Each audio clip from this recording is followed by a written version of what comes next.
Autrefois, posséder une voiture de luxe impliquait un gros engagement financier, une faible fiabilité, une forte consommation et des assurances coûteuses.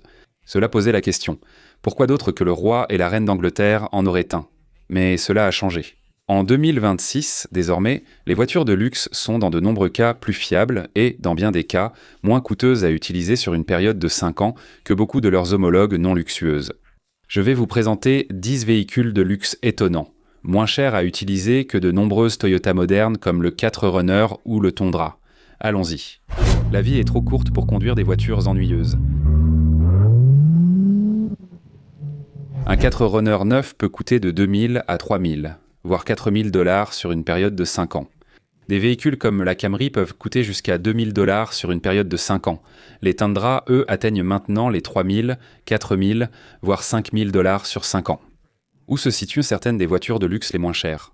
Achetez la voiture qui vous plaît. La Lincoln, l'un des véhicules de luxe les moins chers, coûte environ 4001 $ sur 5 ans. Et soyons honnêtes, une grande partie de cela vient du fait que beaucoup de ces véhicules ont maintenant de faibles coûts d'entretien ou des plans de maintenance inclus. Soyons aussi honnêtes, c'est en grande partie un produit Ford. Lincoln n'essaie pas d'être la marque la plus fiable de la planète, mais 4000 $, c'est à peine plus que d'acheter un Tundra. Donc si vous vous dites « je vais acheter un Toyota Tundra parce qu'il a cet intérieur en faux cuir » ou bien « je peux m'offrir un Lincoln neuf, tout équipé avec un intérieur en cuir, un grand toit ouvrant panoramique », ça peut en fait coûter à peu près la même chose. En fait, dans de nombreux cas, on pourrait dire que le Tundra passera plus de temps à l'atelier rien qu'à courir après les garanties et les rappels liés à ce nouveau V6 biturbo de 3,4 litres. Donc Lincoln et c'est le premier sur notre liste. Le prochain sur notre liste, c'est Infiniti. C'est exact, la filiale de Nissan, et on sait qu'ils ont eu des difficultés. Les incitations sont élevées, la motivation à vendre forte, et le réseau de services cherche à faire entrer et sortir votre voiture au moindre coût. En fait, sur une période de 5 ans, Infiniti semble avoisiner les 3791 $.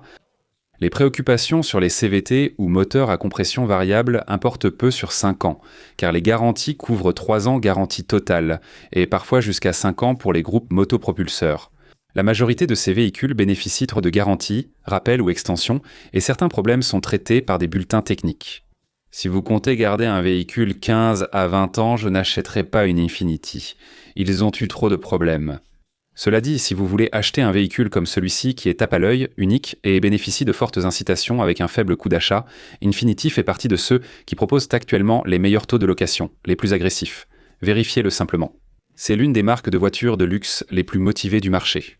Le prochain sur notre liste est Cadillac. Les véhicules comme l'Escalade ont des coûts d'entretien et d'exploitation plus élevés, car ce sont de gros modèles imposants, ce qui fait leur principal atout. Il y a aussi des modèles plus petits que vous pouvez trouver.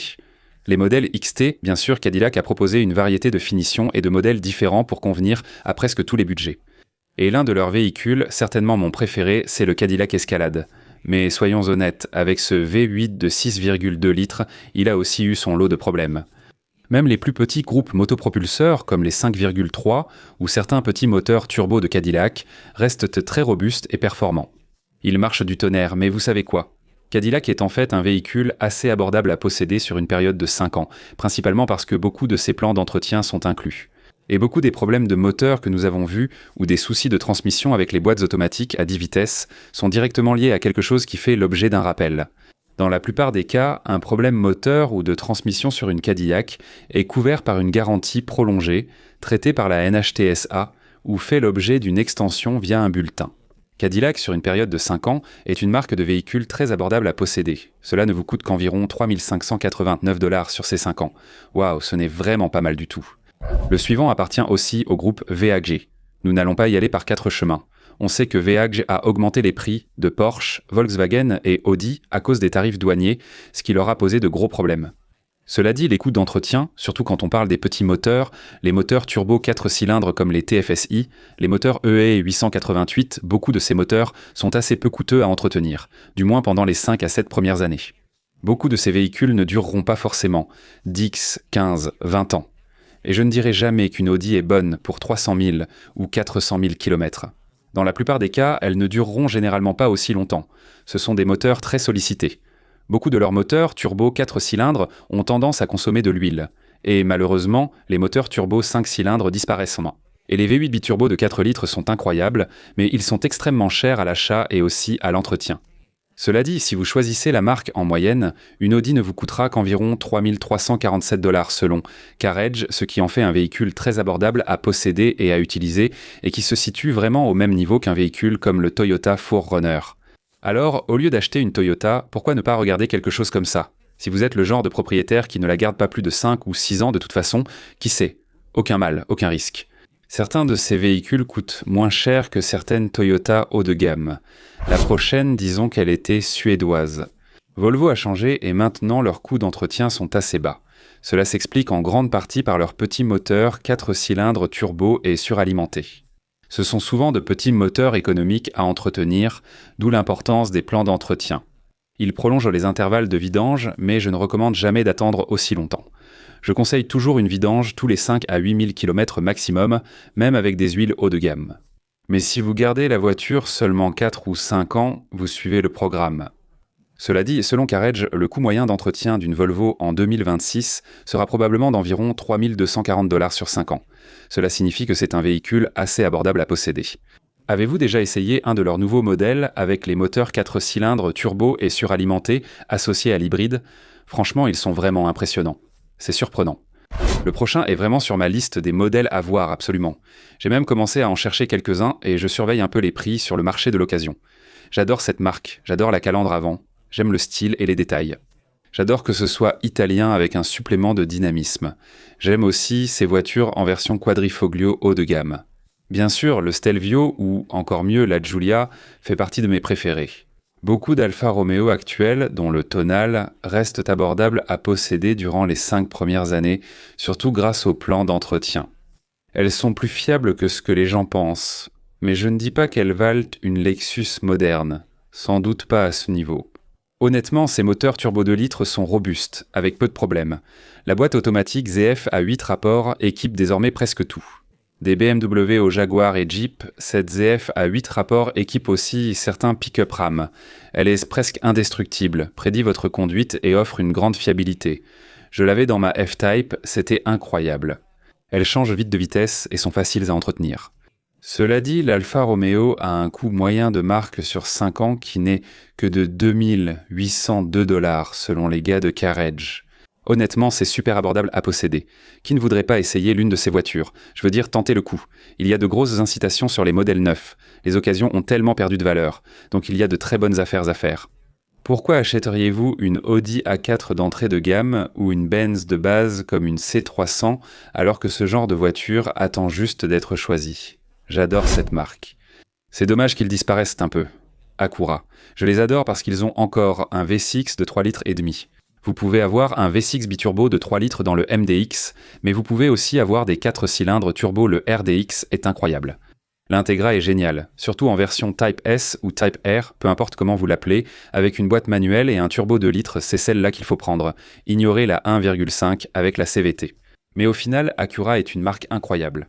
En conséquence, parce qu'ils sont Honda, malgré quelques soucis électriques et des capteurs défaillants, les anciennes Acura ont aussi eu des problèmes de transmission.